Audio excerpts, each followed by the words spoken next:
7 de la mañana con 15 minutos. Saludamos aquí en nuestros estudios al abogado Ramiro Cepeda, que está con nosotros. Abogado, ¿cómo le va? Buenos días. Javier, buenos días. ¿Cómo le va? Bienvenido. Bien, gracias. Sí quisiéramos saber cuál es la lectura que le podemos dar los ecuatorianos a este diálogo que mantienen los sectores sociales o el sector indígena con las autoridades del gobierno. Hay 90 días de plazo, pero en el transcurso de estos días, en el antes, en el durante y en el después, habrá que ver qué es lo que realmente se logra. Dialogar siempre es un camino, pero dialogar con una espada de Damocles pendida sobre la sien, sobre la cabeza de cada ser humano, es una situación más complicada. Tener un plazo fatal que cumplir, so pena de que si no cumples o no se llega a un acuerdo, los tiempos fatales verifican una nueva manifestación en calles y plazas, es algo terrible. Por tanto, la urgencia de encontrar consensos se vuelve necesaria, se vuelve imprescindible para que el gobierno pueda seguir caminando y seguir ejecutando. Ojalá que las reflexiones dadas en estos días, producto de las manifestaciones, lleguen a su cauce normal en un acuerdo definitivo, porque apagar un incendio eventual, temporal, cuando todavía la llama que lo origina sigue latente, es simplemente un saludo a la bandera. Pero abogado, si es que no se logra ese consenso, no se logran concretar los objetivos, entonces el Ecuador va a seguir en esa cuerda floja de la desinstitucionalización. A ver, institucionalidad en este país no existe desde hace mucho tiempo. Mire en la Asamblea Nacional, ¿quién le ha dicho que los golpes de Estado son solo al presidente de la República? Los golpes de Estado también son en la Asamblea Nacional. Y han defenestrado a la presidenta, ya a una vicepresidenta.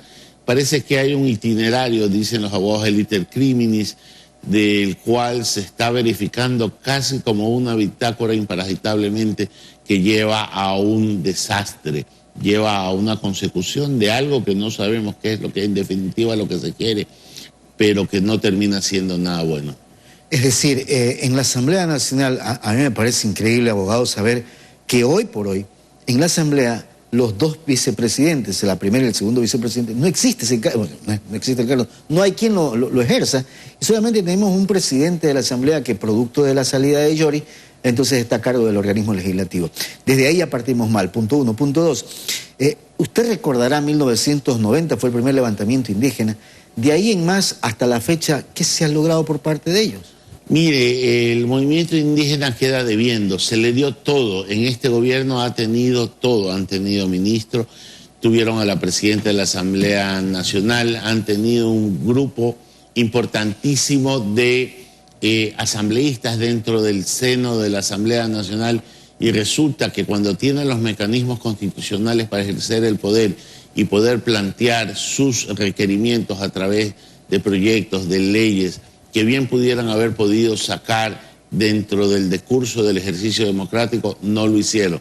Parece que su hábitat natural terminan siendo las calles, el tumulto, el cerrar carreteras y no precisamente el construir a través de leyes, de decretos que pueden ser sugeridos al Ejecutivo o de simples proposiciones que, mediante el ejercicio de los mecanismos, como dije anteriormente, constitucionales y legales, lo hagan, pero no lo gustan hacer, habrá que preguntarle a ellos por qué no. Protestas y no propuestas. Sí, incendios y no proposiciones también. Claro. Y resulta que dentro de las honestas aspiraciones del movimiento indígena están las protervas intenciones de otros que, utilizando la legitimidad de una protesta, convierten a las calles en campos de guerra y a determinadas instituciones públicas en la Roma de Nerón. Esta inestabilidad política que se puede vivir o se ha vivido en los últimos tiempos refleja que la madurez de cada uno de los que integran los organismos legislativos o el organismo del Ejecutivo o los actores políticos en general no se consolida de alguna otra manera, sino que andan buscando los intereses partidistas antes que los intereses de los ecuatorianos? Mire, gobernar es un arte, y es un arte el cual debe de aprenderse en el ejercicio diario. El Ejecutivo queda debiendo en el ejercicio de la práctica de gobierno. El presidente, con razón y con asco, dice que él no va a sucumbir a las protervas intenciones y aspiraciones de determinados actores políticos que demandan cosas que no pueden ser sujetas a negociación. En eso estamos totalmente de acuerdo. Pero no es el único camino. Hay muchos caminos de dialogar, de ceder, de encontrar vías, y no precisamente el de andar dinamitando puentes del diálogo, sino construyendo caminos. Al Ejecutivo le falta un poco de esa prudencia que se demanda, el saber callar cuando se debe callar y el tener que hablar cuando se tiene que hablar. Parece que esos tiempos aún no los dominan. En este un poco más de un año de gobierno, ¿se confundió en el manejo o no tiene la experiencia para administrar el Estado? Mire, los administradores de la cosa pública no se hacen en laboratorios científicos, ni se construyen en universidades, ni con talleres. Es un ejercicio diario.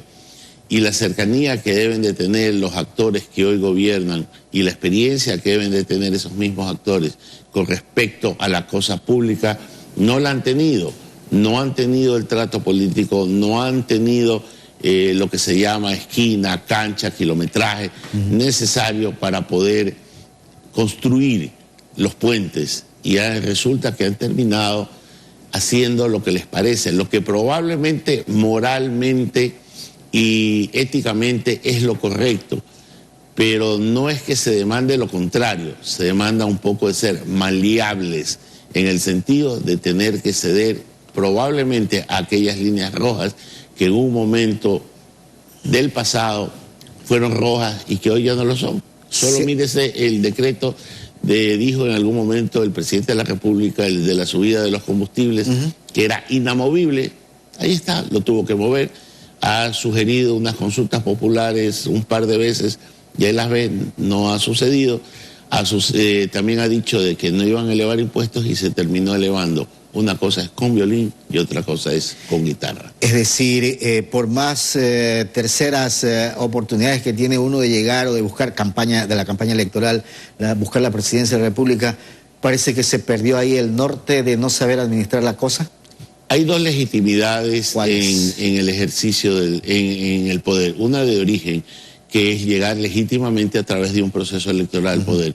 Y la otra es la legitimidad que se crea y se genera en el ejercicio del poder, es legitimidad de ejercicio. En la segunda, no es que sea ilegítimo el ejercicio, pero está sucumbiendo a una práctica que a veces yo creo que el presidente piensa que está en un convento y no en una tierra de humanos pecadores. Es decir, le falta esa visión para mantener esa gobernabilidad que requiere el Ecuador. Yo creo que le faltan canas en su entorno. Y cuando digo canas no estoy minimizando el talento y la inteligencia de la juventud que lo acompaña. Pero hay aquella madurez y tiene que haber aquella experiencia de un Robles Paz, de un Meller, de un Juan Manrique, solo por citarle tres. Claro. Lo cierto es que al gobierno de alguna u otra manera se le jugó la carta esa de pedir su salida, y por ahí como que hay una estabilidad para poder seguir el resto del periodo presidencial, pero eso no significa que no descuide las cosas que se tienen que hacer para poderle atender a todos, ¿no? En equilibrio más que todo.